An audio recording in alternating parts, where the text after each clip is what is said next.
और खबर मिस्र से है। यहां सेना ने राष्ट्रपति मोहम्मद मुर्सी को पद से हटा दिया है। इस तख्ता पलट के बाद राजधानी काहिरा के तहरीर चौक पर जश्न का माहौल है। बीती रात सेना प्रमुख ने राष्ट्रीय टेलीविजन पर मुर्सी के तख्ता पलट का ऐलान किया। मुर्सी की जगह देश की फिलहाल जो कमान है वो सुप्रीम कोर्ट के मुख्य न्यायाधीश को सौंप दी गई है, जो नए राष्ट्रपति का चुनाव होने तक सत्ता संभालेंगे।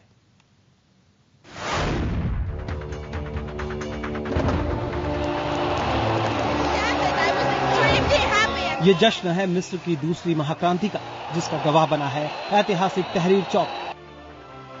एक बार फिर मिस्र की तकदीर ने ली है करवट। मिस्र में फौज ने लोकतांत्रिक तरीके से चुने गए देश के पहले राष्ट्रपति मोहम्मद मोर्सी को उनकी गद्दी से हटा दिया है।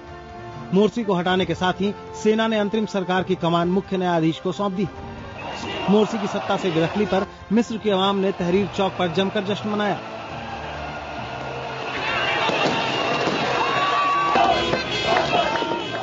जनता ने मोर्सी पर इस्लामी कट्टरपंथ थोपने का आरोप लगाते हुए उनके इस्तीफे की मांग की थी, लेकिन मोर्सी ने खुद को निर्वाचित राष्ट्रपति बताते हुए इस्तीफा देने से इनकार कर दिया था। इसके बाद जैसे ही 48 घंटे की मियाद खत्म हुई, सेना ने मोर्सी को गद्दी से हटाने का ऐलान कर दिया। मिस्र के सैन्य कमांडर अब्दुल फतह अल सीसी ने मोर्सी की जगह मुख्य न्यायाधीश को सत्ता सौंपते हुए संविधान को भी तत्काल प्रभाव से लंबित करने का ऐलान किया। अल सीसी ने जल्द ही राष्ट्रपति चुनाव कराए जाने की भी घोषणा की है।